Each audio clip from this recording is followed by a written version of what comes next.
ça? Parce que c'est vrai que, voilà, comme tu as dit, tu étais un prospect et directement, tu t'es dit quoi? J'ai envie, je sais pas moi, d'intégrer le top 5 en un an ou Ouais. parce que j'imagine que l'UFC, chaque fois qu'il te propose des adversaires, il t'en propose trois. C'est quoi? À chaque fois, tu prenais le meilleur ranké? C'était quoi un petit peu ce qu'il y avait Dans le derrière tout ça? fond, quand j'ai perdu contre Desmond Green, c'était un combat à 3 semaines d'avis. Puis je venais de faire une grosse guerre de 50 contre Damien Lapillus, un cousin Complètement. français, qui était un de mes combats les plus difficiles à vivre. Oui, même si j'en ai perdu, le combat contre Damien, ça a été le plus difficile. Mais c'est ça, j'étais encore magané. Quand je rentrais dans l'octogone contre Green, j'avais encore la jambe qui faisait tellement mal du combat contre Damien. Puis c'est ça, j'ai perdu par décision. Puis après ça, je pense que quand ils m'ont dit est-ce que tu veux te battre contre Duo Choi, c'était comme en anglais un do or die. Là, c'est, si tu gagnes, tant mieux, on est le prospect qu'on voulait. Tu es le prospect qu'on voulait. Si tu perds, t'es pas la personne qu'on cherchait. Fait que je pense que l'UFC m'a mis contre le mur et il a dit ah ouais, bats-toi contre ce lion-là. Puis si tu l'as, tant mieux. Si tu l'as pas, ben, on va te laisser une autre chance. Après ça, tu t'en vas. Fait que j'ai été en Corée, en territoire ennemi. J'étais content. J'ai rencontré. Je connaissais déjà Cyril Gann grâce à TKO. Mhm. Cyril était là. Marc-André Barriot était là. C'était vraiment cool comme combat. Mais c'était très hostile. Là. Les trois, on n'était pas à notre place. Puis on a tous bien combattu. Puis après ça, quand c'était pour Philly, après mon combat contre Duo Choi, j'ai demandé des gens comme Edson Barbosa, Kron Gracie, André Philly. On faisait partie, c'est comme, OK, donnez-moi la crème de la crème c'est bon, parce que c'est bon pour ma notoriété. C'est bon. Les Mhm. gens, mes réseaux sociaux ont littéralement explosé, même si j'ai perdu par décision partagée.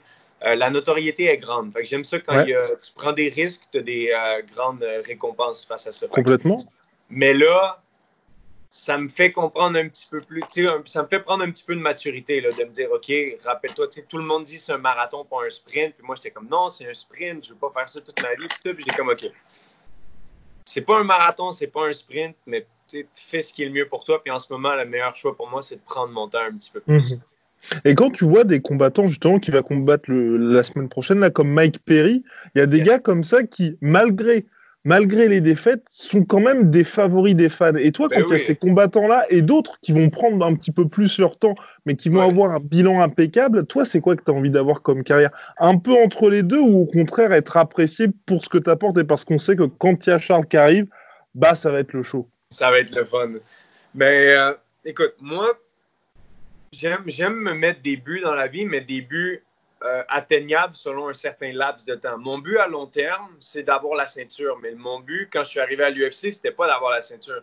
Mon but, quand je suis arrivé à l'UFC, c'est comme un cowboy qui arrive là, en ville. Là. Il brise la porte avec ses pieds et dit hey, what's up, je suis là pour le show.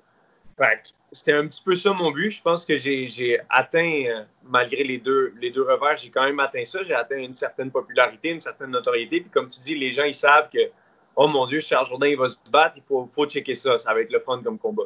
Fait qu'en seulement 3 combats à l'UFC, d'avoir cette notoriété-là, ça me fait vraiment plaisir. Je trouve que c'était vraiment ça mon but, même si c'était de gagner. Mais tu sais, la ceinture, c'est le but à long terme. Je sais que je ne l'aurai pas cette année, puis probablement pas l'année prochaine. Probablement dans 3 ans, si je fais bien mes choses. Mais je Mhm. voulais pas arriver là puis commencer à faire des combats plates, des combats serrés. Puis c'est pas moi, c'est pas mon style. J'aimais mieux arriver puis dire OK, je veux montrer qu'il y a un nouveau cowboy en ville. Puis il est prêt à faire un shootout avec n'importe qui. Fait que la ceinture, c'est à long terme. Je la veux. Mais je regarde des gars comme Cyril. Cyril, même si c'est un poids lourd, il combat Mhm. tellement intelligemment, ce gars-là. C'est incroyable. Il a un striking impeccable, mais il ne va pas forcer les choses. Puis juste avant de regarder mon combat, je regardais Cyril contre Tanner Buzzer, justement, qui était en Corée. Mhm. Puis le calme, la précision, le pouvoir, la maturité dans ce qu'il faisait, moi, j'ai trouvé ça assez inspirant. J'étais comme, OK, tu peux pas te rendre à tes buts si tu continues de faire des bons shows et perdre. Il faut vraiment que tu step up ton game. Fait que ça va me faire du bien de faire une rétrospective sur ce que j'ai accompli, prendre mon temps, puis revenir en force pour le prochain.